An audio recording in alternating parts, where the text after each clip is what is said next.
하나님 말씀은 이사야 11장, 구약 성경 979페이지 이사야 11장입니다.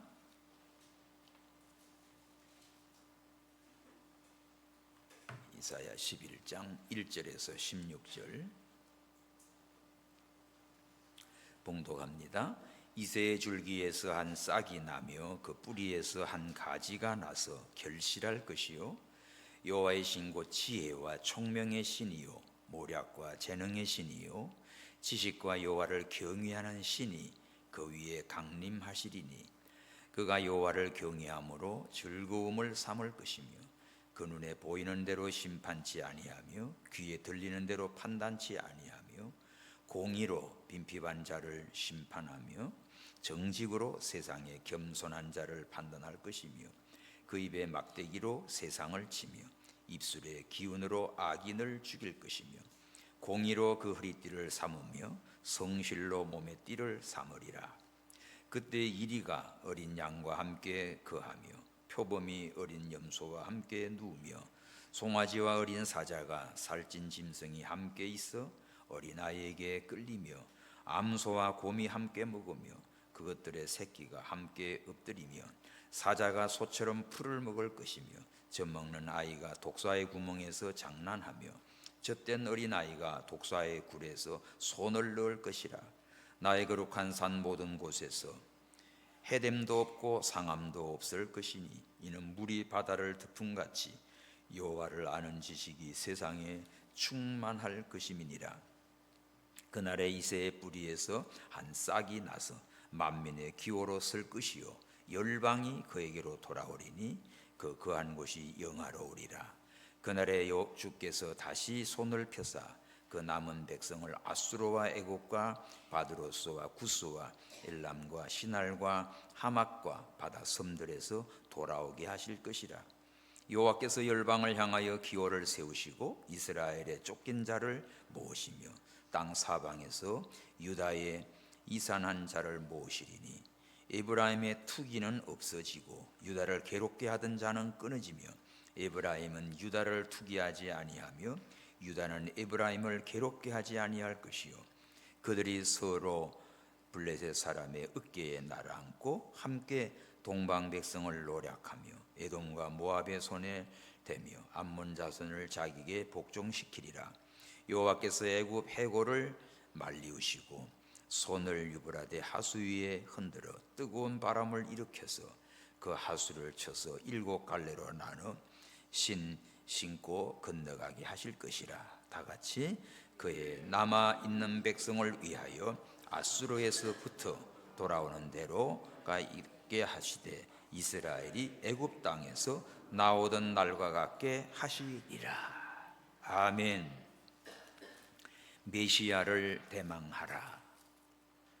12월에는 예수님이 오신 성탄절도 있습니다. 오늘 본장은 메시아에 대한 예언장인데 메시아를 대망하라. 메시아가 오시면 어떻게 될까? 이 어지럽고 복잡한 이 세상에 메시아가 오시면 참 어떤 왕국이 이루어지는가? 오늘 이 말씀을 통해 우리가 진짜 예수 그리스도 메시아를 통하여 메시아의 왕국을 바라보며 이 축복을 누리고 사시기를 축원합니다. 이스라엘의 회복과 구원을 주도하실 메시아가 오실 것과 또 그가 통치하실 평화의 왕국과 또 우주적인 회복에 관한 비전입니다.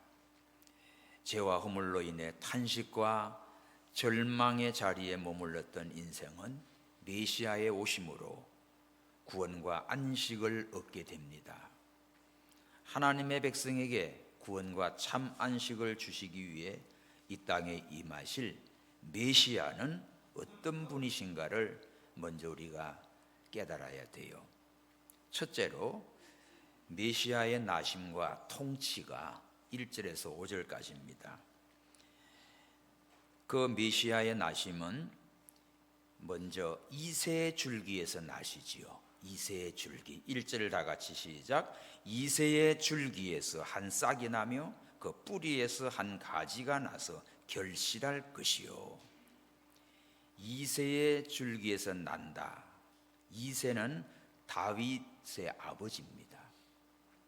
줄기라고 하는 말, 또 그 뿌리라고 하는 말, 이것은 다윗의 혈통을 가리키지요. 싹이 나고 가지가 난다. 바로 그리스도가 날 것을 말합니다. 다윗의 자손 중에서 그리스도가 나실 것을 예언한 말씀이에요.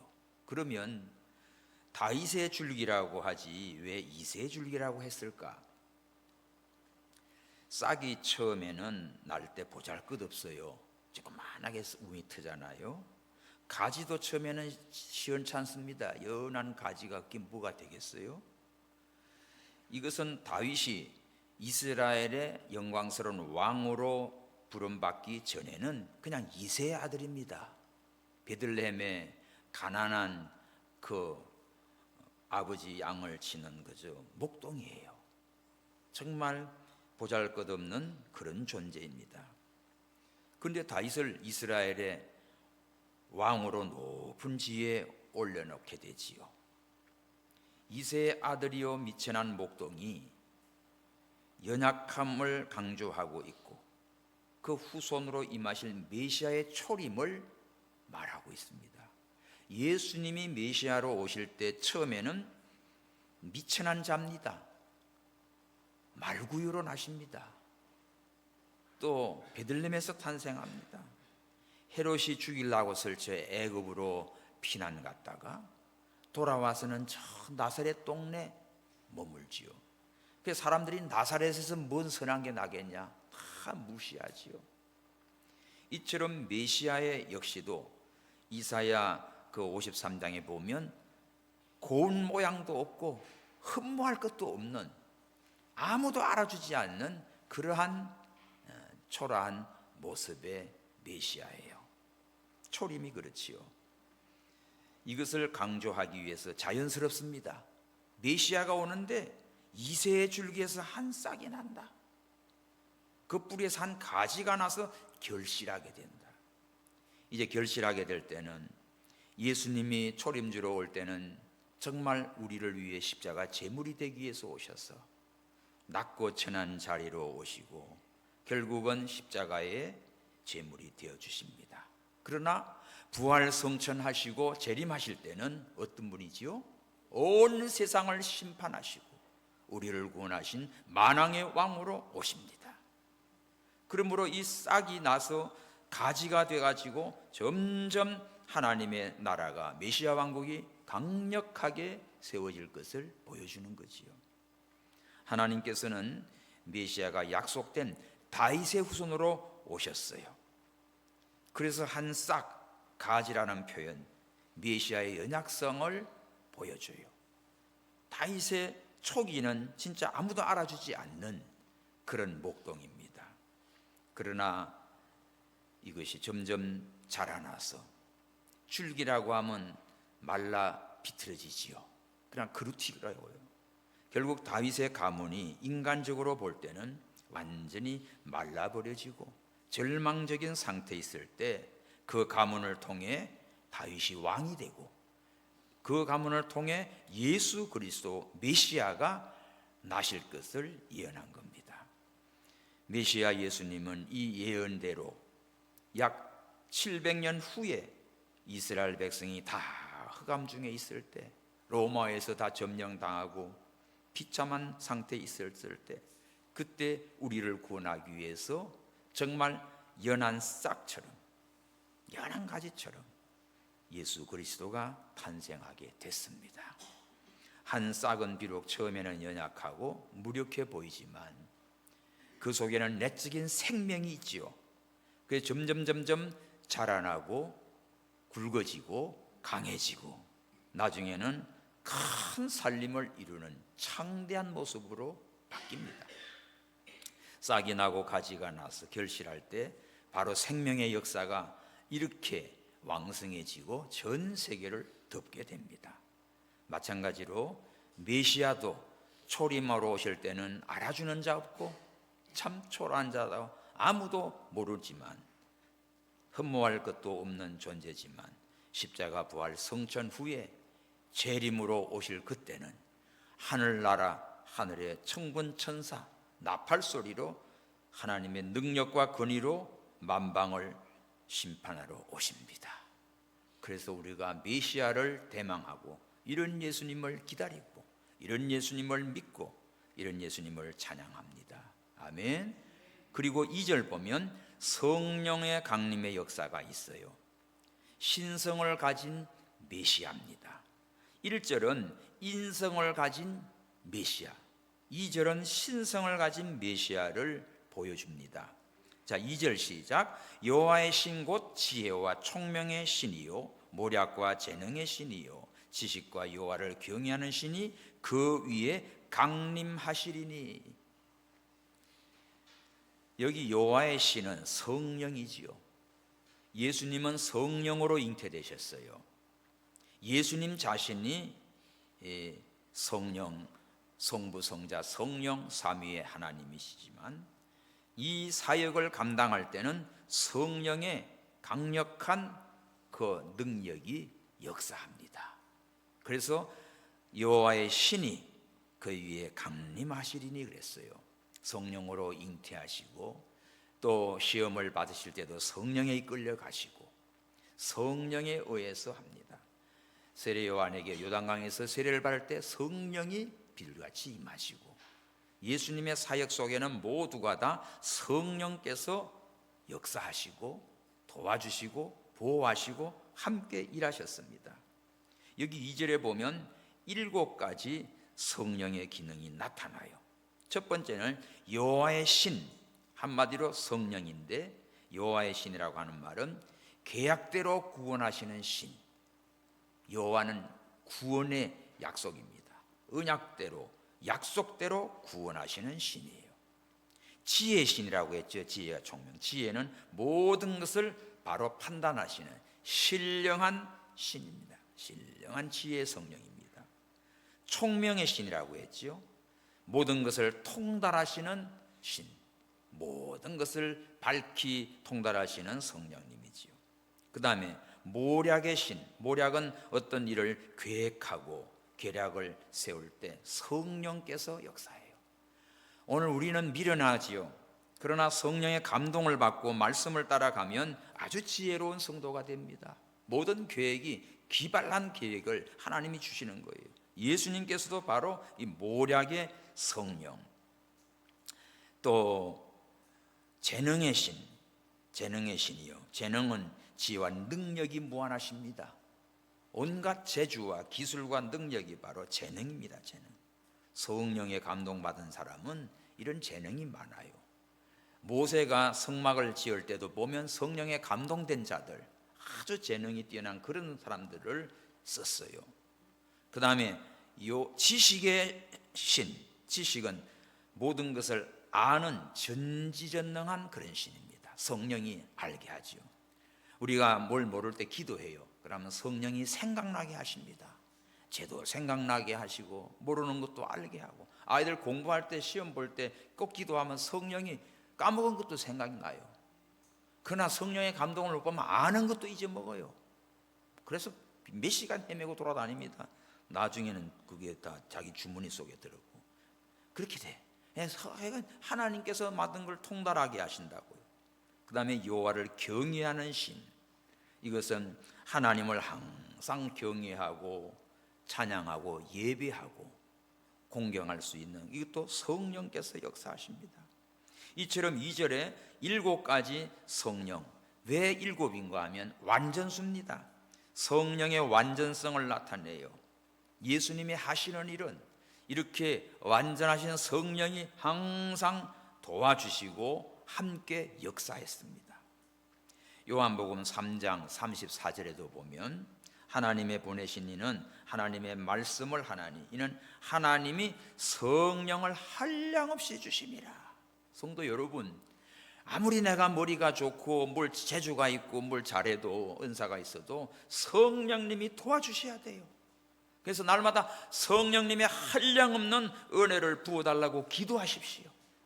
그러면 생각과 행동과 판단과 무슨 일을 하는데도 아주 지혜롭습니다. 같은 일을 해도요, 그러지 여러분들요, 지혜가 있는 사람은 일머리가 있어요. 근데 어떤 사람은 같은 일을 맡겨놔도 일거리를 더 만들어놔. 있죠, 그죠? 공장에 같이 일하면 이런 사람과 일하면 참 손해 많이 봐요. 근데 잘 맞는 분들은 너무너무 잘 돼. 능률이 팍팍 올라가. 이 지혜입니다. 그 재능의 신입니다. 그러니까 오늘 이 7가지 성령, 아버지여, 우리 예수님이 이런 자신도 성령을 가지신 예수님이시지만 성령으로 잉태하셨고, 또 예수님 메시아지만 이렇게 보혜사 성령 하나님이 항상 예수님에게 지혜와 총명과 모략과 재능과 지식에 이것을 다 함께 역사해 주었어요. 그러므로 우리들도 하나님의 일을 할 때나 뭘 할 때마다 늘 성령의 감동을 받는 자가 되도록 힘을 쓰시기 바랍니다. 그래서 이사야는 오시는 메시아에 대한 예언을 인성으로 말하면 이세 가지에서 다윗의 혈통에서 오실 것을 예언했고, 또 여호와의 신 7가지 성령의 그 강림으로 일하실 것을 말씀했어요. 이것을 사도 바울이 로마서 1장에 정확하게 복음을 증거합니다. 우리 다 같이 로마서 1장 보세요. 로마서 1장 2절에서 4절 한번 읽어봅시다. 시작. 이 복음은 하나님의 선지자들로 말미암아 그의 아들에 관하여 성경에 미리 약속하신 것이라. 이 아들로 말하면 육신으로는 다윗의 혈통에서 나셨고, 이게 이세 가지에서 난 거지. 성령의 영으로는 죽은 자 가운데 부활하여 능력으로 하나님의 아들로 인정되셨으니 곧 뭐다? 우리 주 예수 그리스도시니라. 바울은 복음을 정의할 때 뭐라고 그럽니까? 이 복음은 주어지요, 쭉 가운데 설명하고 뒤에 가서 뭐지? 예수 그리스도다. 복음은 바로 예수 그리스도다. 근데 그 예수님이 어떤 분이라고요? 육신으로는 다윗의 혈통으로 오셨고, 성결의 영으로는 성령으로 나시고, 성령의 이런 강림하셔서 역사하심으로 하나님의 사역을 다 십자가에 죽고 부활하신 역사를 이루셨다 이거예요. 그러므로 오늘 이사야의 예언과 사도 바울이 복음에 대한 예수 그리스도를 증거할 때 인성과 신성을 너무나 명확하게 정리해 주고 있습니다. 그러므로 메시아는 어떤 분이지요? 참 사람이요, 참 하나님이십니다. 아까 찬송했지요. 이새의 줄기에서 한 싹이 나시고, 그는 참 사람이요 참 하나님이심을 아까 우리가 찬양했어요. 이렇게 메시아는 우리를 구원할 수 있고, 우리를 축복할 수 있고, 우리를 하나님 나라로 인도하시는 그런 메시아입니다. 그리고 세 번째는 이 메시아가 오셔서 어떻게 해요? 참 사람이요 참 하나님으로 오셔서 어떻게 일합니까? 공의와 자비로 통치하시는 거예요. 자, 3절에서 5절이 그거예요. 본문, 그가 여호와를 경외함으로 즐거움을 삼을 것이며 그 눈에 보이는 대로 심판치 아니하며 귀에 들리는 대로 판단치 아니하고. 사람들은 눈에 보이는 대로 판단해. 자기 기분대로 그냥 일을 처리해. 들은 대로 그냥 그래? 당장 가가지고 사고 친다고요. 눈에 보이는 대로 그냥 저거 틀렸는데 뭐 했는데 이렇게 된다고. 사고 많죠. 근데 주님은 어떻습니까? 4절 시작.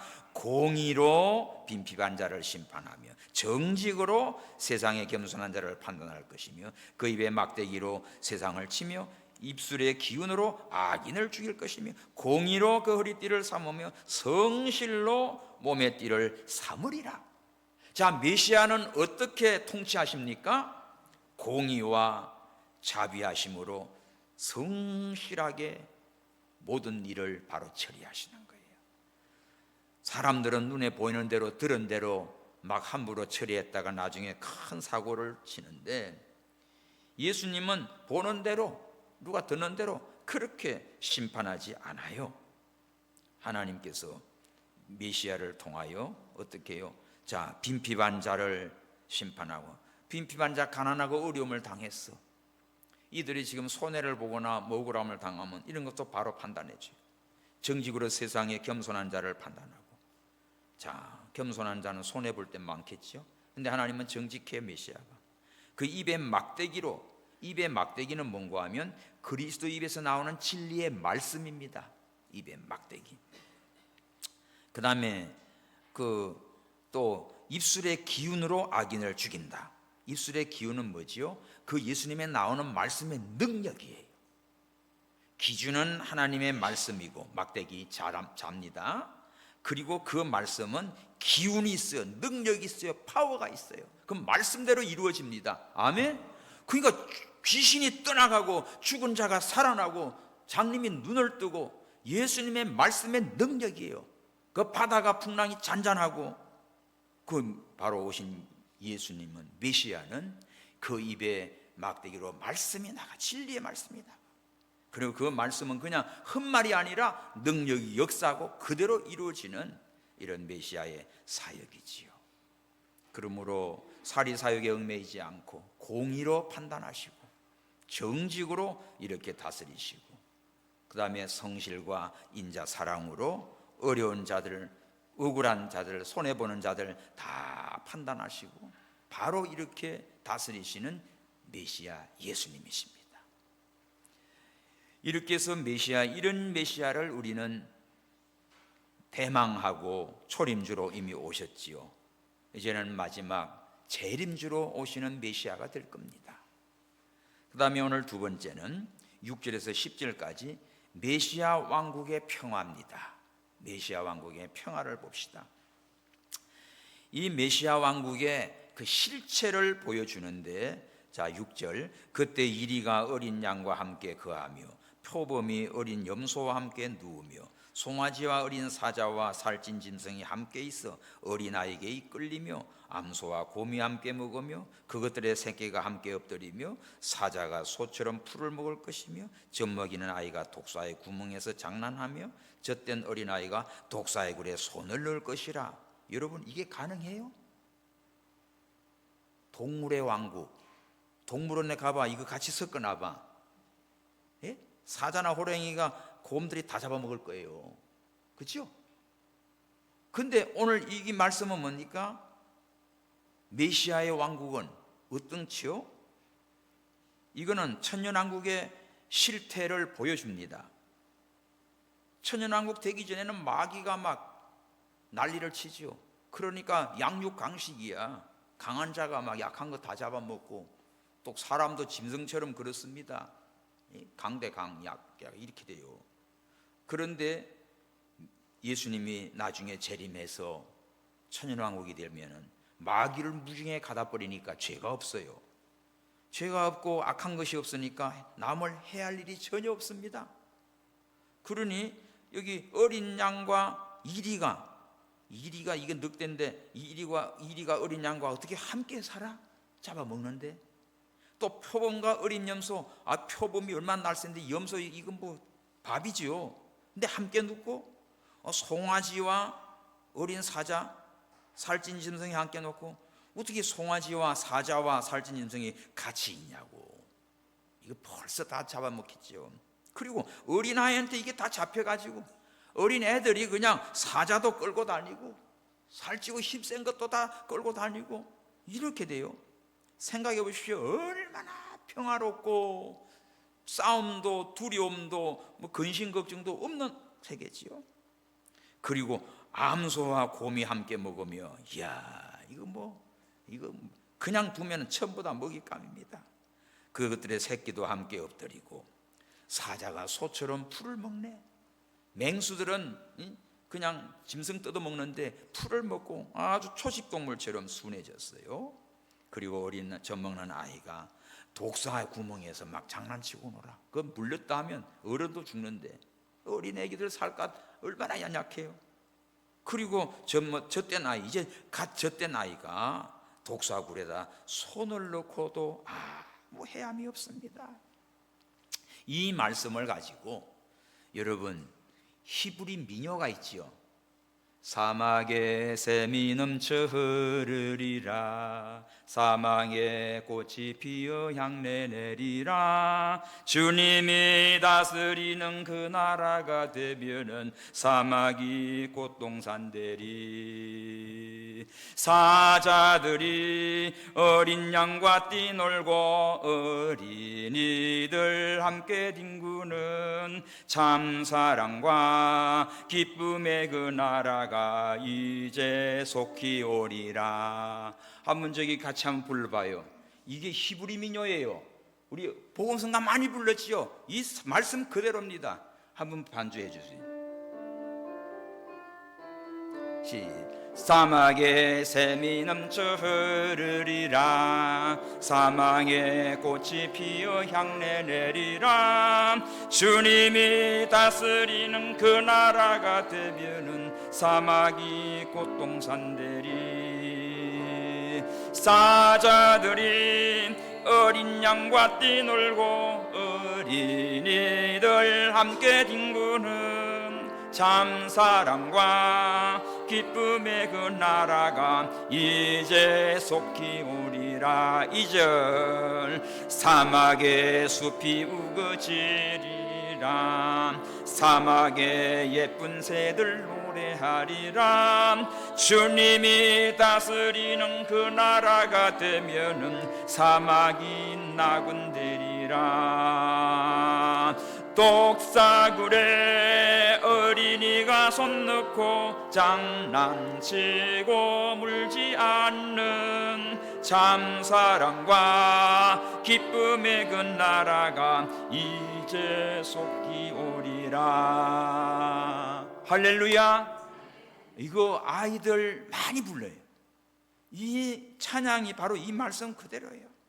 메시아의 왕국은 이렇게 두려움도 싸움도 죽이고 뺏고 하는 거 없이 평화롭고 아름답고 정말 에덴 동산 같은 그런 메시아 왕국이 됩니다. 할렐루야. 그래서 우리는 뭐예요? 이런 메시아를 대망하라, 사모하고 기다리고, 우리 주님 오시면 이 세상이 이렇게 바뀌어갑니다. 지금은 어때요? 아주 강한 자들, 약한 것들을 다 이용해 먹고 사기치고 뺏고 얼마나 복잡해요. 동물의 세계나 인간의 세계나 너무너무 양육강식에 이런 세상인데, 죄악과 불의함과 그냥 이런 것들이 가득한 쏟고 쏟는 세상인데, 예수 그리스도 메시아의 왕국은 어떻습니까? 전혀 근심 걱정 염려 없는 이런 일들로 평화로운 하나님의 세계입니다. 할렐루야. 사자나 곰이나 이리와 같이 악한 사람도 예수님을 믿으면, 메시아를 영접하면 선한 사람이 돼요. 남을 해하고 상처 주고 손해주고 뭐 죽이려고 하고 이런 자들도 아주 유익을 주는 자가 되고 도와주는 자가 되고 정말 행복한 나라를 이루어갑니다. 9절 나의 거룩한 산 모든 곳에서 해됨도 없고 상함도 없을 것이라. 이는 물이 바다를 덮음같이 여호와를 아는 지식이 세상에 충만할 것임이니라. 야, 이제는 보십시오. 하나님께서 해함도 상함도 없는 그 나라, 물이 바다를 덮음같이 하나님을 아는 지식이 충만해서 그 하나님을 찬양하고 이 풍성한 은혜와 복을 누리게 됩니다. 아멘. 10절 시작. 그날에 이새의 뿌리에서 한 싹이 나서 기호로 설 것이요 열방이 그에게로 돌아오리니 그 한 곳에 영화로우리라. 열방이 돌아와요. 메시아가 초림하셔서 만백성이 구원을 받는 표지, 구원의 길, 우리를 위해 죽으시고 부활하신 예수님, 십자가. 그래서 오늘날 기독교의 상징이 십자가 아닙니까? 표시죠. 만민의 기호를 삼아요. 교회 표시지요. 이제는 그 거룩한 곳이 영화로우리라. 구원받는 우리 성도들 다 십자가 밑에 나와서 하나님의 자녀가 돼서 영화로운 존재가 됐습니다. 또 천연왕국 시대 그리스도가 왕이 되면 우리 모두가 다 그의 백성이 되어서 정말 그의 통치를 받으며 그의 사랑을 받으며 바로 영화로운 곳이 될 것이다. 이런 축복을 우리에게 약속하고 있습니다. 메시아가 직접 만드시고 다스리실 메시아 왕국은 이 세상은 늘상 분쟁과 싸움과 다툼과 시기와 질투와 이런 것 가득한 건 전혀 다르지요. 전혀 해함도 상함도 없고 두려움도 없고 뭐 잡아먹힐까 봐 걱정할 것도 없어요. 이렇게 메시아가 오셔서 건설하시는 하나님 나라는 정말 하나님 앞에서 올바른 신앙의 기초를 두고 완전한 평화입니다. 세상의 평화는 일시적이지요. 잠깐이지요. 뭘 해놓고도 불안해요. 약속을 해놓고도 불안해요. 그러나 완전한 평화, 진정한 안식, 넘치는 생명과 사랑이 숨쉬는 이런 에덴 동산이 회복되고 하나님 나라가 이루어지는 메시아 왕국입니다. 그러므로 오늘 우리는 안식의 주인이요 평화의 왕이신 예수 그리스도 메시아를 날마다 사모하고 대망하고 우리 주님 오실 날을 기다리면서 날마다 믿음으로 정진해 가시기를 바랍니다. 자, 마지막 세 번째, 우주적인 메시아 왕국을 만들지요. 그것은 열방이 돌아오게 되고 형제간의 다툼도 없어지고 싸움도 없어지고 화목하게 되고 남은 자가 다 돌아와서 우주적인 메시아 왕국을 이룹니다. 11절, 그날에 주께서 다시 손을 펴사 그 남은 백성을 아수르와 애국과 바드로스와 구스와 엘람과 시날과 하맛과 바다 섬들에서 돌아오게 하실 것이라. 자, 여기 여러 나라들이 있지요. 메시아가 오시면 남은 백성들, 그날 그리스도가 초림해서 구원 역사를 하는 기간인데 택한 백성들, 남은 백성이라는 말은 택한 백성들입니다. 세계 각지에 있는 택한 백성들이 돌아와요. 여기 보면 바드로스는 애국을 가리켜요. 구스는 에디오피아를 가리켜요. 엘람은 바벨론 동편에 있는 이란을 가리켜요. 시날은 바벨론을 가리키죠. 이러니까 주변에 모두가, 하맛은 이스라엘 북방에 있는 아람 지방입니다. 저 바다의 섬들, 자, 이스라엘 지중해 연안 저 멀리 있는 사람 전부가 다 어디요? 예수 그리스도 메시아께로 다 돌아옵니다. 저 멀리 흩어져 있던 자들이 다 돌아와요. 돌아와서 12절에 여호와께서 열방을 향해 기호를 세웁니다. 이스라엘의 쫓긴 자를 모으시고 땅 사방에서 유다의 이산한 자를 모으시고 범죄하고 쫓겨가고 흩어졌던 이스라엘 다 회복돼서 돌아오게 됩니다. 사방에서 돌아와요. 쫓겨갔고 이산 가족이 됐는데 이제는 마침내 하나님께서 그들을 회복시키시고 회개시키시고 구원하셔서 메시아의 왕국으로 다 돌아오게 하십니다. 그리고 이제 13절, 싸움이 없어요. 시작. 에브라임의 투기는 없어지고 유다를 괴롭게 하던 자는 끊어지며 에브라임은 유다를 투기하지 아니하며 유다는 에브라임을 괴롭게 하지 아니할 것이다. 에브라임과 유다, 또 이건 뭐예요? 전부 다 형제들이에요. 에브라임은 요셉의 작은 아들이지요. 에브라임은 북이스라엘의 대표입니다. 유다는 남유다, 오늘날 유대인 하면 남쪽 유다를 가리켜요. 그러니까 이스라엘이 남북이 갈라져 가지고 에브라임과 이 유다 두 쪽이 돼서 서로 투기하고 괴롭게 하고 싸우고, 뭐 힘들 때는 에브라임 북쪽 이스라엘이 아수르를 의지해 가지고 아람을 의지해 가지고 또는 이 유대를 공격하고 막 이런 일이 벌어졌거든요. 근데 이런 투기하는 거 없어져요. 이제 괴롭게 하는 거 다 끊어져요. 또 에브라임이 유다를 투기하지 않고 유다도 에브라임을 괴롭게 하지 않고 서로 싸우고 다투고 하던 이런 거 싹 없어져요. 메시아의 왕국은 어쩌면 형제가 화목하게 됩니다. 성도 여러분, 예수님을 모시고 사는 집은 여러분 가정 모두가 다 이렇게 화목한 형제와 가족이 될 줄 믿습니다. 이게 메시아의 왕국이에요. 메시아를 대망하라는 거죠. 14절, 그들이 서로 블레셋 사람은 어깨에 날아앉고 함께 동방 백성을 노략하고 에돔과 모압의 손을 대며 암몬 자손을 자기에게 복종시키리라. 자, 이스라엘을 괴롭혔던 나라들이죠. 블레셋이며 에돔이며 모압이며 암몬이며 이런 자들도 다 어떻게 와서 이제 복종합니다. 오히려 도와줍니다. 섬겨줍니다. 과거에는 이 속을 새겼던 블레셋 골리앗, 자, 이제는 이게 어깨에 날아앉아서 이스라엘의 원수였는데 이제는 이스라엘이 그 원수들을 다 정복해 버립니다. 장차 그리스도를 믿는 성도들이 이 세상의 모든 악한 대적들을 다 정복하십니다. 동방 백성들을 노략하고, 동방 백성은 우상을 섬기는 이방 백성들이지요.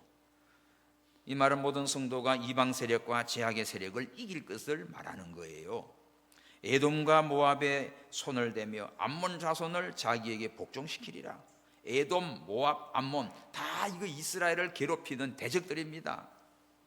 그런데 이들이 그리스도의 왕국에 이제는 어떻게 돼요? 다 복종하게 돼 있어요. 이렇게 메시아가 오면 예수 그리스도로 말미암아 서로 형제간에도 싸움도 없어지고 괴롭게도 원수도 없어지고 이것들이 다 와서 굴복하고 하나님 나라에 이런 복을 누리고 살게 됩니다. 15절, 여호와께서 애굽의 해골을 말리우시고, 해골은 뭡니까? 바다의 혀라고 하는 거죠. 홍해입니다. 바다 돌출되어 있는 부분, 이것도 말려주시고, 또 하수 위에 흔들어 뜨거운 바람을 일으켜서 그 하수를 쳐서 7갈래로 나눠 신고 건너가게 하리라. 야, 홍해를 과거에 건너지었죠. 하나님께서 역사하사 애굽의 이 바다 같은 거, 홍해 같은 걸 다 신고 건너가게 하나님께서 이렇게 역사해 주십니다. 이 말씀의 신령한 뜻은 하나님께서 만능으로 역사하셔서 이 바다나 강과 같은 막혔던 모든 장벽들을 다 무너뜨려 주셔서 거기에 택한 백성들이 돌아오게 만들고 구원의 문을 활짝 열어서 이렇게 왕래할 수 있고 돌아올 수 있도록 하나님이 역사해 주시는 것이지요. 그리고 마지막에 남은 자들 봅시다. 16절 시작. 그의 남아있는 백성을 위해 아수르로부터 돌아오는 대로 가 있고 이스라엘이 애굽 땅에서 나오던 날과 같게 하리라. 출애굽할 때 정말 얼마나 막 선물 보따리 받아가지고 나왔잖아요. 홍해 바다를 마른 땅같이 건너겠잖아요. 이처럼 전 세계에 흩어져 있는 남은 백성들, 택한 백성들을 우리 예수님을 통하여서 사방에서 돌아오게 만듭니다.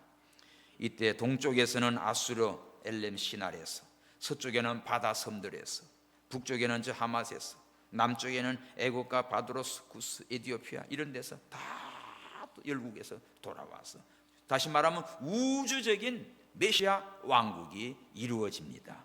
할렐루야. 오늘 우리에게 이 놀라운 메시아의 비전을 이사야 선지자를 통하여 예언했고 이대로 이루어졌어요. 예수님의 초림, 다윗의 혈통으로 예수님이 오셨어요. 그리고 성령으로 잉태되시고 성령의 역사로 메시아 사역을 다 했지요.